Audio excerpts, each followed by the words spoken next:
Welcome to The Winning Trade.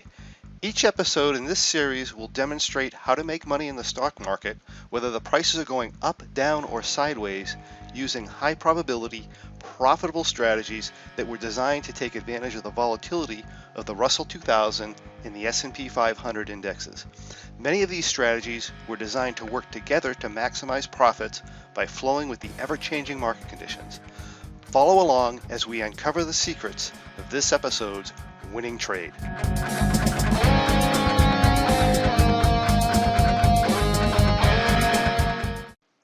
Hello everyone, my name is John Locke and I'd like to welcome you to The Winning Trade. But first, the required disclaimer. Be aware that this presentation is given for educational purposes only. We're not broker-dealers or financial advisors, and we're not making any specific trade recommendations. Also, please be aware that your risk in trading options is substantial, and make sure you are aware of all your risks prior to placing any trades. Also note that in the presentation, we will be showing hypothetical trades and or results, and those results are believed to be as accurately represented as possible, but keep in mind that live results can vary from simulated results for many, many different reasons. Now, if this is your first experience with us, my name is John Locke. I'm a professional trading performance and success coach with Locke in Your Success LLC, and myself and my team are here to help traders win in the market and in life as well. And I'm here today to guide you into the realm of high probability trading. Now in a moment, not now, but in a moment, we'll be going over the winning trade. But before we do, let me quickly explain what we mean by an income or high probability trading strategy. An income strategy is where we put ourselves in a position to generate profits through the passage of time rather than solely depending on price movement to go in our direction. Meaning, we can often make money whether the price goes up, down, or sideways. Now, this doesn't mean we're going to win all the time, but it does mean that the probabilities of us winning are much, much higher than they might be otherwise. Now, when you find that you want more information as you're following along, simply contact us at lockeinyoursuccess.com or ask a question in the comments of this video, and that will allow us to direct you to where you can find more information. All right, so let's move on.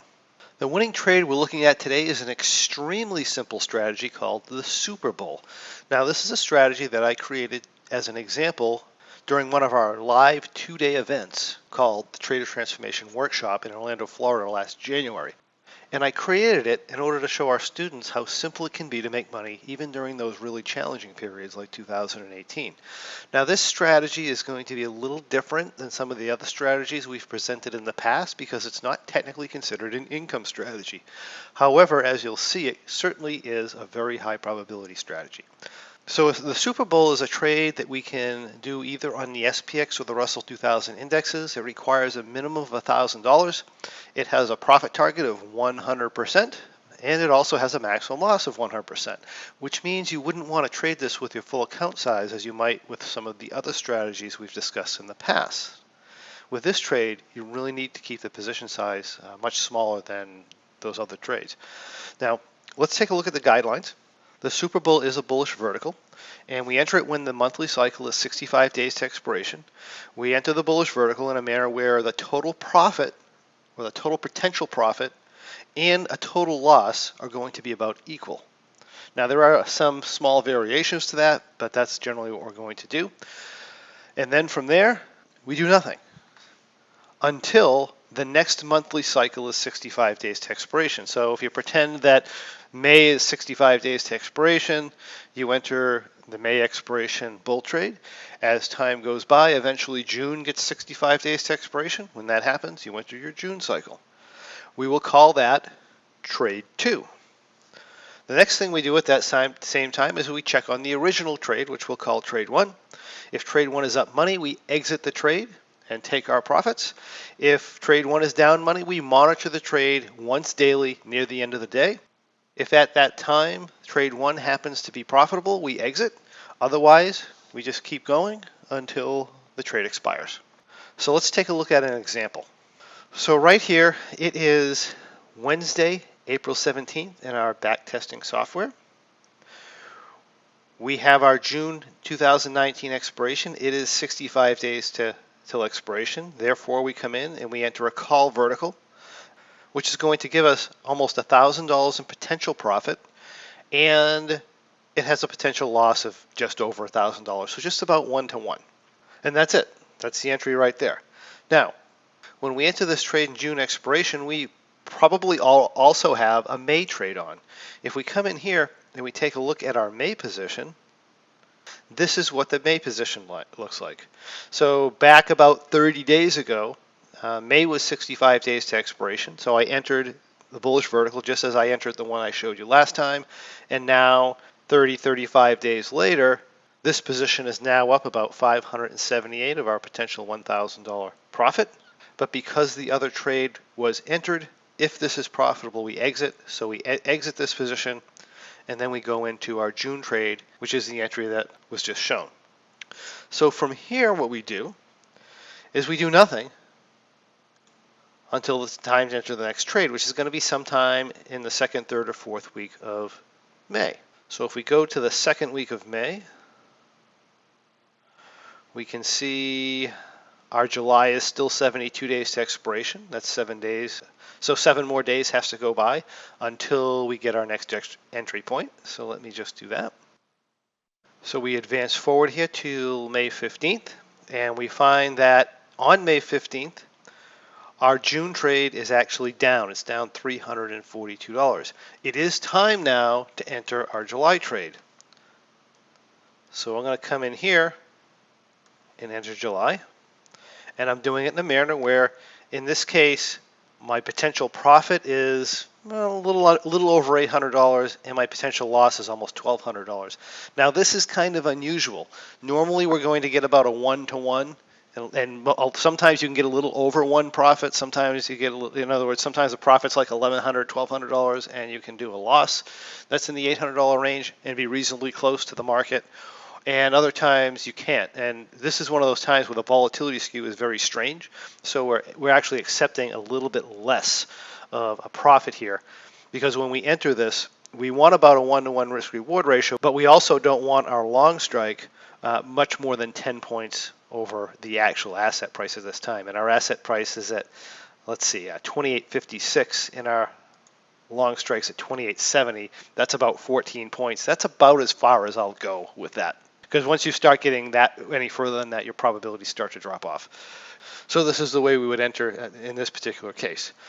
So what we're going to do now is we're going to look at our June position, and we're going to watch it from day to day, and we're waiting for the profit to just pop up profitable here, and we're just going to exit out of this particular position. And again, we're only checking that at our checkpoint time of the day. So if it shoots up during the middle of the day, a little bit profitable, we're not going to take it. We're going to wait till the profit is there at the right time. So here, we're just going to advance, and we'll go to the 20th. We find the market came down further. We're now 32 days to expiration. Let's advance a few more days. And we would be just checking this every day. We'd just be coming in and saying, oh, look, no, the position's still down money, and therefore, we're just going to stay in the trade. So now we're down 462, and you can see the market's just continuing to go. So now we have a 35-point down move, and we're down 722. Let's just pop this forward several more days. All right, the market's just coming down here. Now we're almost at a total loss in the position, but we don't get out. We just stay in, and we wait this out because that is our acceptable loss in this. Right, so now the market's all the way down to 27.31. We wait. Now we're coming back a little bit here. We're starting to climb the hill a little bit better. Friday the 14th. Here we are, 3 days to expiration. 2 days to expiration. We're still not profitable. And then we go the next day, and we get a nice pop-up right at the right time. It's expiration day, and we take the trade off for an $800 profit. And also during this time period, by the way, our August position actually surpassed an entry date. So let's go back to, say, the 12th, when August was 65 days to expiration. So at this point here, I have to take a look at my June trade. So we were trading along, watching our June trade. We were also in a July trade, which we didn't check at all until this date here, when this is 65 days to expiration. When that happens, I enter my August trade, and that's going to look like this. My June trade was down money, so it stays on. And I had a July trade on also. If I take out the adjustment, this was the actual position of the July trade when the August trade was entered. So I'm in my July trade. I go along. August hits 65 days to expiration. Oh, let's take a look at my trade. I look at my trade. It's up a little bit of money. We exit that trade, and that trade's essentially a break even. So we won on the May trade. We are down on the June trade. We broke even on the July trade. If we go to the end of the June trade, our June trade gets taken off at our $800 profit, and then our August trade looks like this until we get to the point where September is 65 days to expiration, and then we would take a look at our August trade and see if that was ready to come off. But either way, we'd enter our September trade, and we just repeat the process over and over and over again. So as you can see, even in a down or choppy market like we've had, if you take a look at the price chart, we had a fairly hard down move here, and then we had our reversal. I mean, the trade ended up working out very, very well for that time period. Now let's take a look at the statistics of this trade, because some of you might be wondering, well, maybe you just hit a good time period. Well, let's take a look at that. Well, one of the things we can do in our O&E software is we can run reports, and if I do that, and I take a look at our Super Bowl historic statistics, just doing that process that we just mentioned from January 2011 expiration to today, we would have had 104 trades. We would have had a profit of $17,306. That's approximately 1,700% on our $1,000. We would have had an 86% win rate with 31 consecutive wins in a row and a maximum consecutive in a row of 3 trades. One of the challenges that I do tend to have with this trade is the loss, because when it loses, it's almost always a maximum loss, and when it wins, it's not always a full profit, is that your average loss is around $981, where your average win's only around $350. So our average win is only a third of our average loss. Well, first of all, that's not all that uncommon in some of the strategies, but that does create a risk in the strategy in itself, so that's just a caution sign.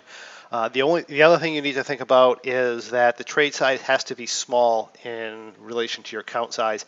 I generally would recommend 1/10 the size or less. So in other words, if I was doing a normal bull trade, where if you saw one of the other winning trades where we do a bull trade, if I was doing a normal bull trade that had a maximum loss of $250 and a risk of $27,500, and I was going to do a Super Bowl instead of a regular bull, then I would do a total trade size of $2,500. In other words, I would match to my maximum loss and my potential gain. Okay, so this is a really powerful strategy. You can see it's done really well. If you'd like more information on the strategy or how it was developed, we're adding a bonus video in here. So I encourage you to check out that bonus video. It's an excerpt from our Trader Transformation Workshop in Orlando, where I talk about your maximum loss risk versus your structural risk, and we talk about different types of trades, and there's a lot of great information in there. So I highly encourage you to check that out. Okay, and that was the Super Bowl strategy, this episode's winning trade. And if you like what you see, I encourage you to join us and discover how you can follow along with this and other great strategies as they unfold during our weekly trade update webinars. You can also learn about upcoming winning trade presentations and stay up to date about the release of our new and exciting Trader Performance podcast, which is designed to help traders perform the best they absolutely can. If you have any questions or comments or anything you'd like to see on the next winning trade, we'd love to hear from you. Simply comment on this video below so we can get those questions answered for you. And we would also encourage you to come over to thewinningtrade.com, where you can find past episodes of The Winning Trade, as well as a lot of other fantastic information on how to profit through income trading. Thank you, and we'll see you on the next winning trade.